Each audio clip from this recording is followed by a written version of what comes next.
شب معراج فرشتوں کے جھگڑے کا فیصلہ بھی رسول رحمت صلی اللہ علیہ وآلہ وسلم نے فرمایا۔ سورہ صاد کی 67 سے 70 نمبر آیات میں اس کا ذکر بھی ہوا کہ وہ جب آپس میں جھگڑ رہے تھے پھر وحی کا ذکر ہوا۔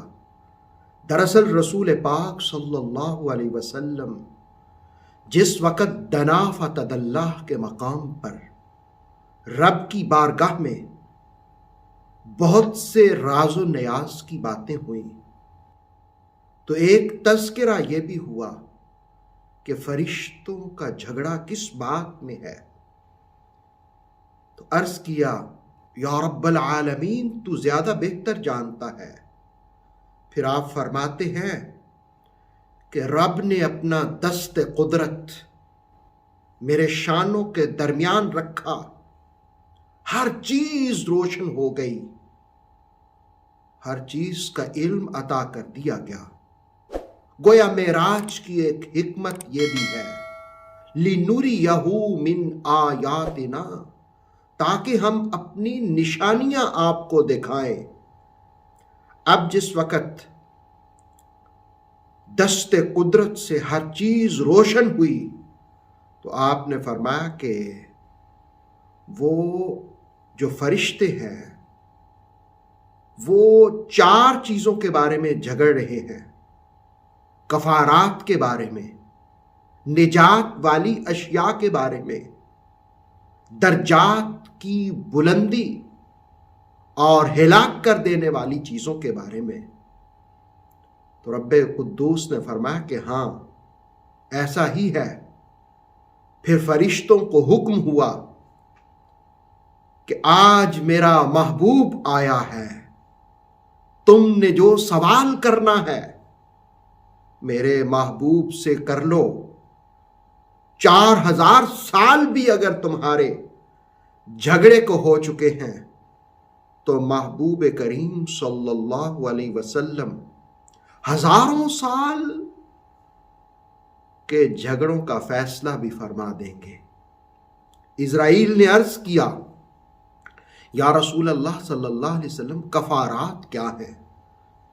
یعنی کس سے انسان کے گناہ ختم ہوتے ہیں؟ تو مصطفیٰ کریم صلی اللہ علیہ وسلم نے 3 چیزوں کا تذکرہ فرمایا۔ پہلی چیز کا ذکر ہوا کہ سردی میں اچھی طرح وضو کرنا، یعنی جب مشکل ہو وضو کرنا تو اچھی طرح وضو کرنا، اور دوسرا نماز جماعت کے ساتھ پڑھنے کے لیے مسجد کی طرف چل کر جانا۔ یقیناً پیدل چل کر آنے کی اپنی فضیلت ہے، ہر قدم پر نیکی ملتی ہے۔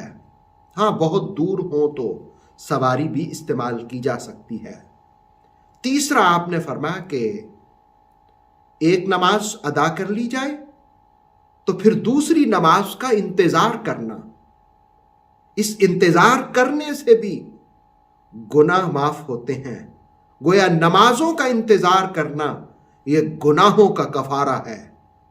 پھر میکائیل نے عرض کیا یا رسول اللہ درجات کی بلندی کس میں ہے؟ کس سے انسان کے درجے بلند ہوتے ہیں؟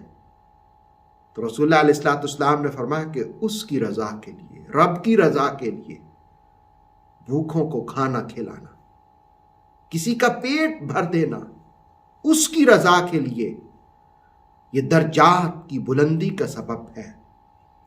اور دوسرا آپ نے فرمایا کہ سلام کو عام کرنا، مسلمانوں کا شعار ہے السلام علیکم ورحمۃ اللہ کہنا۔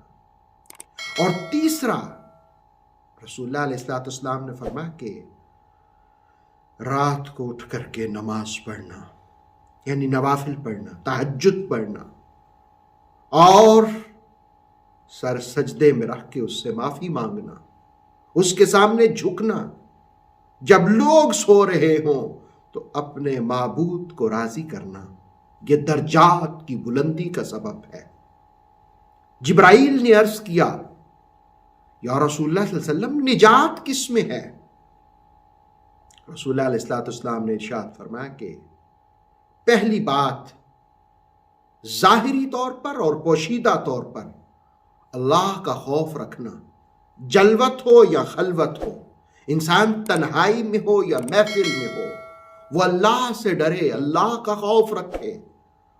اور دوسرا، فقر ہو یا غنا، غربت ہو یا امیری، میانہ روی کو اختیار کرنا، درمیانہ راستہ۔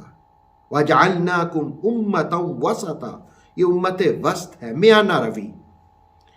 اور تیسری چیز، غصہ اور نرمی میں بھی عدل و انصاف کو اختیار کرنا۔ اسرائیل نے عرض کیا، یا رسول اللہ صلی اللہ علیہ وسلم، ہلاک کر دینے والی چیزیں کون سی ہیں؟ تو آپ نے فرمایا کہ بخل کی اطاعت، کنجوسی اختیار کرنا، بخل کرنا۔ نمبر 2 جو چیز ہلاک کرتی ہے، نفسانی خواہش ہے۔ نفسانی خواہش بھی انسان کو ہلاکت میں ڈال دیتی ہے۔ اور تیسری چیز، دوسروں سے اپنے آپ کو اچھا سمجھنا، یہ بھی انسان کی ہلاکت کا سبب ہے۔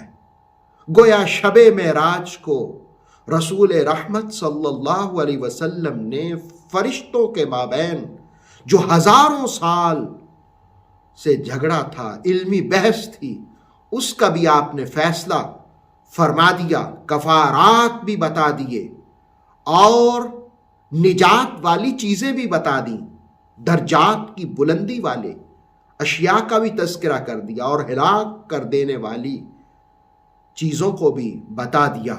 اللہ رب العالمین ہمیں ان پر عمل کی توفیق عطا فرمائے۔ اوتھینٹک اسلامک نالج کے لیے نور وحی یوٹیوب چینل کو سبسکرائب کیجئے، بیل آئیکن کو بھی لازمی پریس کریں۔ نور وحی کے فیس بک پیج، ٹک ٹاک اور انسٹاگرام کو بھی فالو اور لائک کیجئے تاکہ ہماری ہر نئی آنے والی ویڈیو آپ تک بر وقت پہنچ سکے۔